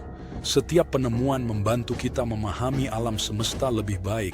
Siapa tahu, mungkin suatu hari kita akan menginjakkan kaki di salah satu superbumi itu. Sekarang bayangkan sebuah dunia aneh di mana logam cair jatuh dari langit, sebuah planet di mana hujan kaca turun secara horizontal, sebuah tempat di mana anginnya berkali-kali lipat lebih cepat dari kecepatan suara. Meskipun planet-planet ini terdengar seperti mimpi buruk, mereka benar-benar ada. Apakah kamu bisa bertahan hidup di salah satu dari mereka? Tidak, tapi ayo, mari kita lihat alasannya. Sekarang bersiaplah dan aku benar-benar serius karena WASP 127b sangat mengerikan anginnya. Di bumi, badai terkuat kita menghasilkan angin sekitar 200 mil per jam. Bahkan Neptunus, planet paling berangin di tata surya kita, hanya mencapai sekitar 1.100 mil per jam. Tapi di 127b, angin melesat melintasi khatulistiwa dengan kecepatan luar biasa, 20.500 mil per jam. Itu 35 kali lebih cepat dari pesawat jet dan bahkan lebih cepat dari kecepatan yang dibutuhkan untuk mengorbit bumi. 127b mengorbit bintang yang mirip dengan matahari kita, tapi jaraknya sangat dekat dengan bintang induknya, hanya 4,3 juta mil jauhnya. Itulah sebabnya butuh hanya 4,2 hari untuk menyelesaikan satu putaran orbit penuh. Panas di sana benar-benar gila. Puncak awan mencapai 1.800 derajat Fahrenheit, yang cukup untuk melelehkan hampir ya apa aja. Dan 127b sangat masif, ya semacam itu. Ini adalah planet gas raksasa dengan diameter 1,3 kali diameter Jupiter, tapi masanya hanya 1/6 dari massa Jupiter yang membuatnya seperti balon raksasa panas dan mengembang yang melayang di luar angkasa. Atmosfer planet ini begitu mengembang sehingga pada dasarnya adalah bola badai yang mendidih dan mengamuk, benar-benar tidak bisa dihuni. Jika kamu berakhir di 127B, mustahil untuk bertahan hidup. Angin akan mengombang-ambingkanmu, panas ekstrim akan memanggangmu, dan planet itu tak punya pijakan padat. Tak mungkin bisa bernapas, bergerak, atau bertahan hidup sedetik pun di kondisi ekstrim ini. Namun uniknya, itu bukan planet terburuk yang bisa kamu singgahi. Bayangkan dunia di mana hujan besi jatuh dari langit. Kenalkan, WASP-76b, planet yang sangat dekat bintangnya hingga sisi siangnya mencapai 4.300 derajat Fahrenheit, mampu menguapkan logam. Sisi malamnya lebih dingin, namun tetap mencapai 2.500 derajat. Suhu seperti itu membuat logam-logam tersebut mengembun menjadi awan dan turun sebagai hujan, seperti bola-bola susu mal cair yang meleleh jatuh dari langit. Planet ini mengorbit bintangnya setiap 43 jam, dan planet ini terkunci pasang surut, artinya satu sisinya selalu menghadap ke bintang. Angin di planet ini benar-benar gila. Bertiup hingga 11.200 mil per jam, angin-angin itu melesat melintasi planet, didorong oleh perbedaan suhu ekstrim antara siang dan malam. 76B ini sangat besar, raksasa gas berukuran 2 kali Jupiter. Planet ini nyaris di tepi atmosfer luar bintangnya. Ilmuwan mengaku belum sepenuhnya paham fisika di sini. Pada akhirnya, planet ini bisa aja berputar masuk ke bintangnya, atau radiasi bisa melucuti atmosfernya, menyisakan inti berbatu yang sangat panas. Sekarang, manusia di 76 feet nggak akan bertahan bahkan sepersekian detik. Sisi siang hari akan langsung menguapinmu, sama seperti sisi malamnya. Dan jangan lupakan anginnya. Kamu akan tercabik-cabik sebelum sempat menyentuh tanah, dan hujan besi akan menghantam sekitarmu seperti peluru api. Kedengarannya seperti tempat yang harus dihindari. Jadi, kalau kamu mencari investasi properti jangka panjang, hindari WASP-12b. Planet ini berjarak lebih dari 1.300 tahun cahaya di rasi bintang Auriga. Planet ini mengorbit bintang mirip matahari dengan sangat dekat, menyelesaikan satu putaran hanya dalam sedikit lebih dari 1 hari bumi, sekitar 26 jam. Suhu permukaan planet ini hampir mencapai 4.600 derajat Fahrenheit. Planet ini 40% lebih masif dari Jupiter, tapi gaya pasang surut yang kuat membuatnya memanjang seperti bola sepak Amerika. Tapi masalah utamanya adalah atmosfer planet ini telah mengembang hingga hampir 3 kali radius Jupiter dan sedang tertarik ke arah bintangnya. Artinya, planet ini perlahan hancur. Astronom memperkirakan 3-10 juta tahun lagi, planet ini bisa lenyap. Mereka menemukan awan material besar dari planet itu, termasuk zat kimia baru yang belum pernah ditemukan di planet lain.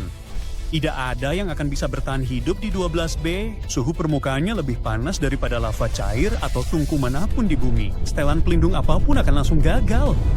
Atmosfernya sedang tercabik-cabik oleh bintang planet itu, jadi tidak ada udara yang bisa dihirup, hanya hidrogen dan helium yang sangat panas mengalir keluar angkasa. Selain itu, gravitasinya sangat ekstrim, jadi bergerak di sana ya mustahil. Bagaimanapun juga, kamu akan langsung menguap bahkan sebelum mencoba melangkah.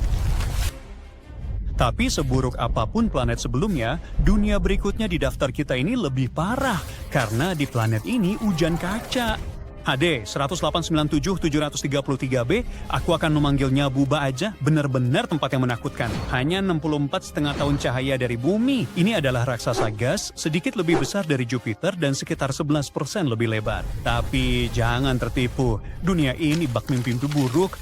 Angin menderu melintasi planet ini hingga 5.400 mil per jam, 7 kali lipat kecepatan suara. Suhu di sana mencapai 1.600 sampai 2.200 derajat Fahrenheit, mampu melelehkan logam. Planet ini juga berputar sangat cepat, menyelesaikan satu orbit hanya dalam 2,2 hari. Ia melaju mengelilingi bintangnya dengan kecepatan sekitar 341.000 mil per jam. Warna biru kobalt planet ini bukan berasal dari air, melainkan dari atmosfer panas dan berkabut yang dipenuhi awan silikat. Awan-awan ini bisa mengembun menjadi kaca, dan angin sekencang badai di planet ini kemungkinan besar melemparkannya ke samping, membuat hujan di sana mematikan. Buba adalah Jupiter panas, sebuah planet gas raksasa yang melaju dalam orbit ketat mengelilingi bintangnya. Ini juga salah satu dunia paling ekstrim dan berbahaya yang pernah ditemukan para astronom. Jika entah bagaimana kamu berakhir di dunia ini, bertahan hidup jelas mustahil. Panasnya mematikan, angin gila akan membantingmu ke sana kemari. Payung tak akan menyelamatkanmu dari hujan kaca menyamping yang mencabikmu dalam hitungan detik. Singkatnya, kau tak akan bertahan sedetik pun di dunia tak ramah ini. Tapi ada sebuah planet yang membuat hampir semua dunia lain terlihat jinak. Namanya Gliese 436b. Planet ini kecil untuk ukuran eksoplanet, seukuran dan semasa Neptunus. Namun, jangan terkecoh. Kedekatan dengan bintangnya membuatnya jadi salah satu planet terekstrim. 436b mengorbit bintang Katai Merah berjarak 2,5 juta mil. Sebagai perbandingan, Merkurius, planet terdekat dengan matahari kita, berjarak hampir 36 juta mil. Artinya, 436b mengelilingi bintangnya setiap 2 hari dan 15,5 jam. Itu secepat kilat, setahun di sana lebih singkat daripada akhir pekan panjang di bumi. Suhu permukaannya mencapai 820 derajat Fahrenheit yang terdengar tidak terlalu buruk jika dibandingkan. Tapi disinilah kejutannya, planet ini tertutup es. Tapi itu bukan es biasa, ini adalah es 7. Bentuk air kristal padat yang tercipta di bawah tekanan yang tak terbayangkan. Bayangkan air yang begitu rapat sehingga alih-alih mencair di bawah panas ekstrim, ia tetap padat. Ilmuwan menyebutnya es terbakar. Bentuk es yang hanya bisa dibuat di lab bumi dengan kontrol ketat. Atmosfer planet ini pun aneh. Sebagian besar terdiri dari hidrogen layaknya raksasa gas, tapi mengandung metana 7.000 kali lebih sedikit dari perkiraan. Sebaliknya, astronom menemukan banyak karbon monoksida yang seharusnya tak bisa bertahan di panas ekstrem itu. Yang membuatnya makin aneh, 436b sedang kehilangan atmosfernya. Planet ini diselimuti awan hidrogen raksasa, kemungkinan terdorong keluar oleh gravitasi kuat karena jaraknya yang sangat dekat dengan bintangnya. Awan ini 50 kali lebih besar dari bintangnya sendiri. Berbeda dengan ekor komet, awan ini tidak terhempas pergi. Awan ini mengikuti Planetary. Astronom memperkirakan Gliese 436b sudah kehilangan 10% atmosfernya. Jika manusia berhasil mendarat di sana, mustahil bertahan hidup sejak awal. Suhu permukaannya mampu menguapkan kulit dan membakar apapun. Gravitasinya sangat kuat karena planet ini sangat padat, sehingga melangkah akan terasa seberat mengangkat mobil. Lebih buruk lagi, bisa lebih buruk. Ya, atmosfer didominasi hidrogen serta karbon monoksida tinggi. Udara di sini beracun, satu napas aja mematikan paru-paru. Es terbakar yang padat ini membuat tanahnya jadi permukaan kristal rapuh yang mudah runtuh, meski Anda berhasil menghindari panas dan racunnya. Belum lagi orbit planetnya yang sangat cepat. Menyelesaikan 1 tahun penuh dengan sangat cepat berarti angin dan arus atmosfernya sangat ekstrim. Tidak ada tempat berlindung, tidak ada baju pelindung, dan tidak ada parachute yang bisa melindungi Anda. Singkatnya, Anda akan langsung direbus, dihancurin, dan diracuni. Sementara es padat yang aneh di bawah kaki Anda tetap tidak mencair. Ya, selamat tinggal. Pandora, planet ajaib dengan pegunungan melayang dan hutan bercahaya di Avatar, bisa saja benar-benar ada. Ilmuwan, lewat kecanggihan teleskop James Webb, mungkin menemukan planet di lokasi yang hampir persis dengan Pandora dalam film tersebut. Ini adalah sistem bintang yang sama, Alpha Centauri, tetangga terdekat kita, hanya berjarak 4 tahun cahaya. Planet yang mereka temukan sementara ini dinamai S1. Kedengarannya seperti nama model ponsel, tapi benda ini adalah raksasa gas seperti Jupiter atau Saturnus, hanya saja sedikit lebih ringan. Kamu tidak bisa mendarat di sana, itu hanyalah bola gas raksasa. Suhu di sana sekitar 40 hingga 50 derajat di bawah 0 Fahrenheit. Tapi inilah plot twistnya. Raksasa gas seringkali memiliki bulan-bulan. Jupiter punya 95. Saturnus punya lebih dari 140. Dan beberapa dari bulan-bulan itu adalah tempat yang menarik untuk kehidupan. Europa dengan lautan bawah tanahnya. Titan dengan danau-danau metana. Sekarang, S1 adalah raksasa gas, seperti Jupiter dan Saturnus, tapi berada di zona layak huni dari sebuah bintang mirip matahari. Itu berarti kehangatan, air cair, dan kimia. Jika S1 memiliki bulan, dan setidaknya satu seukuran Mars, maka kita punya tempat terdekat di mana kehidupan luar angkasa mungkin benar-benar ada.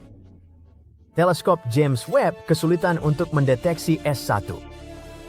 Alpha Centauri A, bintang yang dikelilinginya, begitu terang ibarat mencari kunang-kunang di samping lampu depan mobil. Teleskop itu menggunakan alat khusus yang disebut koronagraf untuk memblokir silau bintang, dan di tahun 2024 itu berhasil. Para ilmuwan melihat objek 10.000 kali lebih redup dari Alpha Centauri A, tetapi jaraknya 2 kali lebih jauh dari bintang itu dibandingkan jarak bumi ke matahari. Namun saat kembali pada awal 2025 untuk memeriksa lagi, benda itu hilang. Beberapa orang berpikir benda itu tidak pernah ada. Namun data menunjukkan benda itu nyata, mungkin hanya berputar di orbitnya, bersembunyi di balik cahaya. Astronom berpikir kita bisa melihatnya lagi sekitar 2026 atau 27 saat mereka menguji teleskop canggih baru. Dan saat itulah kita mungkin akan mendapatkan jawaban apakah benda itu cocok untuk kehidupan atau tidak. Namun meskipun begitu, bukan berarti kita semua harus berkemas dan pindah ke Pandora. Bahkan jika S1 memiliki bulan yang layak huni, jaraknya tetap 4 tahun cahaya atau sekitar 25 triliun mil jauhnya. Jika kamu menaiki roket tercepat yang pernah dibuat manusia, kamu masih akan melakukan perjalanan selama puluhan ribu tahun. Jadi ya, ini jelas bukan perjalanan akhir pekan, tapi dalam hal sains ini sangat besar artinya. Ini memberi kita sebuah target, tempat untuk diarahkan teleskop kita. Sebuah sistem di mana kita bermimpi mengirimkan wahana penjelajah suatu hari nanti. Luar biasa bahwa kandidat Pandora Sirius pertama berada di lingkungan yang sama dengan pilihan James Cameron untuk filmnya. S1 bukan satu-satunya planet baru yang membuat para ilmuwan tercengang. Pada Juni 2025, teleskop James Webb menemukan TWA-7b.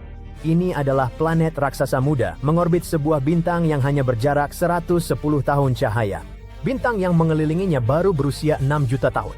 Itu tidak ada apa-apanya dalam ukuran waktu di luar angkasa. Bumi berusia 4,5 miliar tahun. Bintang ini masih mengenakan cakram puing berdebu di sekelilingnya, sisa-sisa material konstruksi dari pembentukan planet. Sejak tahun 1990-an, para astronom telah menemukan sekitar 5.900 eksoplanet.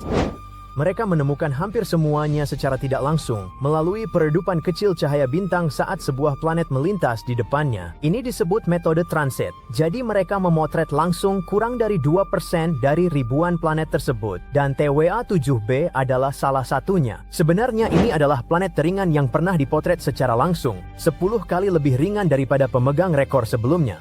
Ukuran itu kecil untuk sesuatu yang bisa dilihat oleh Webb, dan itu menunjukkan betapa sensitif dan kuatnya instrumen Webb itu. Adapun sistem bintang ini yang disebut L9859. Jaraknya hanya 35 tahun cahaya, sedikit lebih jauh dari Alpha Centauri. Ilmuwan sudah tahu galaksi itu memiliki beberapa planet kecil, tapi pada tahun 2025, astronom menemukan planet kelima. Masanya sekitar 3 kali lipat bumi, 1,4 kali jari-jari bumi, dan mengorbit dalam 28 hari. Lokasinya tepat berada di zona layak huni. Itu berarti mungkin ada air cair di permukaannya. Jika planet itu berbatu dan memiliki atmosfer, sistem ini pada dasarnya miniatur tata surya dengan planet berjajar rapi seperti barisan. Bintangnya katai merah, lebih dingin dari matahari kita, sehingga zona layak huninya lebih dekat. Deteksi atmosfer di sekitar L999F bisa mengungkapkan gas seperti oksigen atau metana sebagai tanda-tanda adanya kehidupan. Para ilmuwan sudah tidak sabar ingin mengarahkan Webb ke planet ini dan mencoba mengendus udaranya. Ini bisa menjadi salah satu kandidat terbaik untuk menemukan dunia lain yang mirip bumi. Dan berbicara tentang yang mirip bumi, inilah kandidat lain untuk kehidupan. Eksoplanet ini berjarak sekitar 20 tahun cahaya, mengorbit bintang yang mirip matahari. Ini yang disebut ilmuwan sebagai superbumi. Planet berbatu ini lebih besar, sekitar 6 kali massa bumi. Dengan gravitasi kuat, planet ini mungkin bisa mempertahankan atmosfer lebih tebal dari kita, sehingga iklimnya lebih stabil. Dan planet ini juga berada di zona layak huni. Tapi eksoplanet ini tidak hanya mengelilingi bintangnya dalam lingkaran rapi seperti bumi. Orbitnya eksentrik, yang pada dasarnya berarti ia bergerak mendekat dan menjauh dari bintangnya saat mengelilingi. Itu sangat penting karena planet ini sebenarnya bergerak masuk dan keluar dari zona layak huni, zona Goldilocks, di mana air cair bisa ada. Pada beberapa titik, air di sana bisa membeku menjadi padat dan di waktu lain bisa mencair menjadi lautan.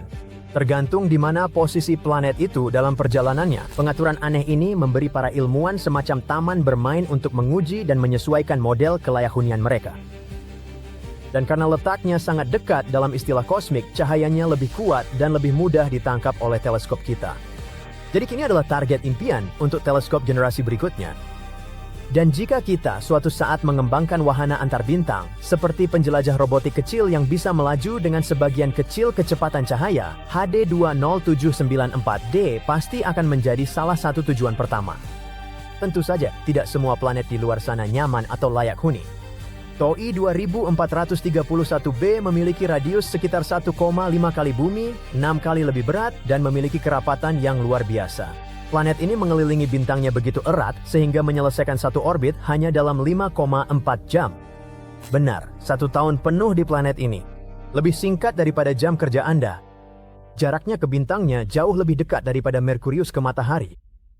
Itulah sebabnya permukaannya dipanggang pada suhu sekitar 2000 Kelvin dan itu cukup panas untuk melelehkan batu. Karena orbitnya yang ekstrem, para ilmuwan mengkategorikannya sebagai eksoplanet berperiode sangat pendek, seukuran bumi, salah satu dunia dengan periode terpendek yang pernah kita temukan. Planet ini juga kemungkinan besar mengalami penyusutan akibat pasang surut dengan sumbu terpendeknya sekitar 9% lebih pendek dari sumbu terpanjangnya, memanjang seperti adonan plastisin. Selain itu, para ilmuwan menghitung berapa lama sebelum orbitnya mulai runtuh dan ternyata hanya 31 juta tahun. Itu lebih singkat daripada planet USP lain yang diketahui. Dalam istilah kosmik, ini seperti kembang api yang meledak. Berkedip saja, dan ia sudah lenyap. Bintang induknya, TOI 2431, memiliki massa dan ukuran sekitar 2/3 matahari, usianya 2 miliar tahun, serta lebih dingin dan redup dari matahari kita. Jelas, TOI 2431b bukanlah tempat yang cocok untuk kehidupan. Suhunya sangat panas dan kondisinya ekstrem. Namun para astronom menganggap eksoplanet ini target utama bagi teleskop luar angkasa James Webb. Teleskop itu bisa mempelajari perubahan cahaya saat planet itu mengorbit untuk mengetahui atmosfer dan komposisi dari permukaan yang meleleh. Setiap planet yang ditemukan, layak huni maupun tidak, memberi pelajaran tentang apa yang mungkin terjadi. Penemuan S1 di dekat Alpha Centauri terasa sangat istimewa karena letaknya sangat dekat dengan kita. Tentu kadang kita masih menunggu konfirmasi, tapi ketika atau jika kita mendapatkannya, itu akan mengubah segalanya. Kita mungkin semakin dekat untuk menemukan planet es yang masih di luar orbit Neptunus. Maaf, Pluto bukan kamu. Baru-baru ini, pemetaan alam semesta yang menggunakan data dari teleskop di Hawaii berhasil mengeliminasi sekitar 78% lokasi yang mungkin untuk si planet yang misterius ini. Beberapa orang menyebutnya planet 9, sementara yang lain lebih memilih planet X. Apapun namanya, planet ini telah menimbulkan kontroversi sejak keberadaannya pertama kali diusulkan. Dan itu terutama karena tidak ada penelitian yang bisa menjawab pertanyaan besar, apakah planet ini benar-benar ada? Jika ditemukan, planet 9 akan menjadi planet terbesar kelima di tata surya dengan massa 10 kali massa bumi. Planet ini juga diduga berbentuk gas seperti Uranus. Studi awal tentang planet 9 yang dilakukan pada tahun 2016 menunjukkan bahwa planet baru yang sangat besar ini mengorbit matahari 20 kali lebih jauh daripada Neptunus yang berada pada jarak 4,5 miliar kilometer. Akibatnya, planet 9 akan membutuhkan waktu antara 10.000 hingga 20.000 tahun untuk menyelesaikan satu kali orbit mengelilingi matahari. Jika dikonfirmasi, planet yang belum ditemukan ini akan mendominasi wilayah yang lebih besar daripada planet lain yang sudah diketahui di lingkungan kosmik kita. Ini semua adalah hipotesis yang menarik, tapi tanpa satupun bukti atau observasi yang mendukungnya. Sebelum menganggapnya sebagai tebakan liar, penting untuk dicatat bahwa para peneliti ini mengandalkan pemodelan matematika yang rumit dan simulasi komputer untuk berspekulasi tentang karakteristik planet ini, karena itulah yang mereka lakukan. Kehadiran hipotetis planet ini akan menjelaskan berbagai fitur misterius yang berada di luar Neptunus. Secara khusus, kita berbicara tentang sabuk Kuiper, sebuah area berbentuk donat yang sangat besar dan penuh dengan puing-puing es yang tersisa dari pembentukan tata surya, termasuk komet dan planet kerdil seperti Pluto. Yang terjadi adalah keenam objek terjauh di sabuk Kuiper punya orbit elips yang semuanya berorientasi pada arah yang sama di dalam ruang angkasa dan miring sekitar 30 derajat ke bawah relatif terhadap bidang orbit ke-8 planet yang telah diketahui. Yang aneh adalah, meskipun kecepatan orbitnya berbeda di sekeliling tata surya, objek-objek itu tetap mempertahankan kesejajaran ini. Kemungkinan kesejajaran seperti itu terjadi secara acak sangatlah kecil, sekitar 0,007%. Jadi inilah planet 9, sebuah benda langit masif hipotetis yang menawarkan penjelasan masuk akal untuk fenomena aneh ini, yang berpotensi memberikan pengaruh gravitasi untuk membentuk orbit-orbit ini. Teori awal tidak bertahan lama menghadapi tuduhan bias pengamatan dan kesalahan perhitungan. Kemudian pada tahun 2017, sebuah penelitian lain muncul, memicu kembali gagasan bahwa mungkin planet 9 ada di luar sana. Kali ini, para astronom Spanyol mencoba pendekatan baru dengan fokus mengamati objek Transneptunus yang ekstrim. Benda-benda langit ini mengorbit matahari dalam lintasan elips yang sangat panjang dengan jarak rata-rata lebih dari 22 miliar kilometer. Hasil penelitian menunjukkan kalau jarak antara titik-titik objek-objek tersebut dengan matahari bisa memberi petunjuk lokasi planet 9. Titik-titik tersebut merupakan titik-titik di mana orbit benda langit bersinggungan dengan bidang tata surya. Ketika mencapai titik-titik ini, objek-objek ini akan berinteraksi dengan benda-benda lain di tata surya yang berpotensi menyebabkan perubahan signifikan pada orbitnya atau bahkan tabrakan.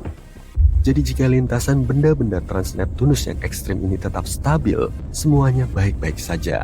Tapi jika tidak, itu pertanda ada sesuatu yang lain, sesuatu yang besar yang mengacaukan lintasannya. Dan itulah yang ditemukan dalam penelitian ini. Ada sesuatu yang tidak terlihat di luar sana yang membuat objek-objek ini keluar dari jalurnya. Dan sesuatu itu bisa jadi sebuah planet yang berada pada jarak antara 300 sampai 400 kali lebih jauh dari matahari daripada bumi. Sampai saat ini, studi tentang objek Transneptunus yang ekstrim ini merupakan bukti terkuat yang kita miliki untuk keberadaan planet 9. Dan jika kamu masih belum yakin dengan teori ini, ketahuilah bahwa gerakan aneh seperti ini telah mengarah pada penemuan planet sebelumnya. Neptunus misalnya, ditemukan karena gerakan Uranus tidak sesuai dengan prediksi gravitasi Newton. Tapi pembelokan orbitnya bisa dijelaskan jika hal itu disebabkan oleh tarikan planet yang belum ditemukan. Dan begitulah kita menemukan Neptunus. Pada tahun 2021, ada banyak hal menarik tentang planet 9 lagi. Setelah mengoreksi beberapa dugaan lama, penelitian sekarang mengarah pada gagasan bahwa dunia misterius ini mengikuti putaran epik mengelilingi matahari setiap 7.000 tahun. Ini merupakan berita besar, karena artinya planet ini mungkin lebih dekat dari yang kita duga sebelumnya, sehingga memudahkan teleskop-teleskop kita untuk menemukannya.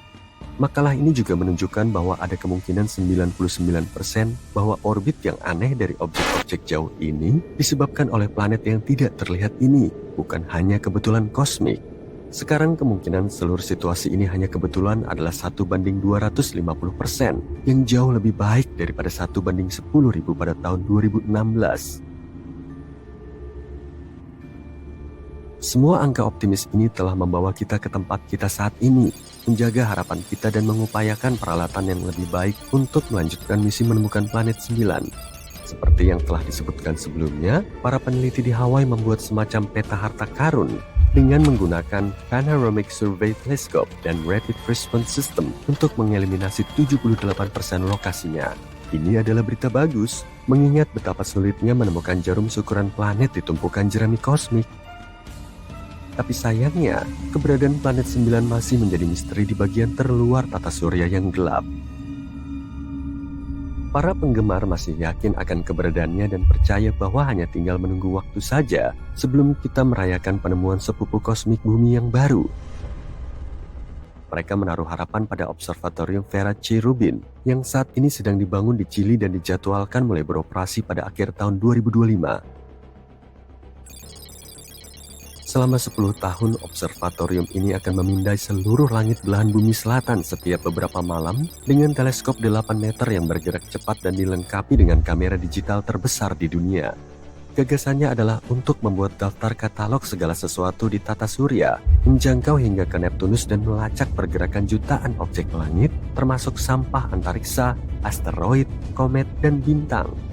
Jika planet 9 memang ada di luar sana, teleskop generasi berikutnya ini bisa jadi akan menemukannya. Keberadaan planet misterius ini masih jauh dari diterima secara universal di komunitas ilmiah. Hal ini dikarenakan planet 9 bukanlah satu-satunya penjelasan untuk fenomena aneh yang terjadi di luar Neptunus. Salah satu teori menyatakan bahwa sekelompok objek jauh, seperti planet Katai, komet, dan bulan, mungkin secara kolektif mempengaruhi orbit objek-objek trans-Neptunus yang ekstrim. Sebagian lagi percaya kalau lubang hitam ada di balik semua ini. Massa yang termampatkan ini merupakan salah satu objek terpadat di alam semesta yang berpotensi mampu mempengaruhi orbit massa lainnya, seperti yang diyakini pada si hantu alias planet 9. Perspektif lain yang lebih berani menunjukkan bahwa pemahaman kita saat ini tentang hukum gravitasi memiliki kekurangan, tidak lengkap sebenarnya. Teori yang dikenal sebagai Modified Newtonian Dynamics ini menyatakan bahwa objek-objek es yang jauh itu menunjukkan perilaku aneh bukan karena gangguan dari planet lain, melainkan karena medan gravitasi Bima Sakti yang sangat besar yang mempengaruhinya. Namun, para pendukung teori ini pun mengakui bahwa masih terlalu dini untuk menarik kesimpulan yang pasti dan masih diperlukan penelitian yang lebih luas. Sementara kita terus mencari planet 9, beberapa astronom telah melangkah lebih jauh dengan menduga keberadaan planet 10. Planet ini memiliki massa dan ukuran seperti Mars atau Bumi dan terletak di tepi sabuk Kuiper. Masalahnya jika si terduga planet 10 ini memang sekecil yang diyakini para ilmuwan, ia mungkin tidak memiliki gravitasi yang cukup untuk membersihkan orbitnya dari puing-puing. Dan hal ini mirip dengan apa yang terjadi pada Pluto, yang menjadi salah satu alasan kenapa Pluto mengalami masalah pada tahun 2000-an. Jadi ya...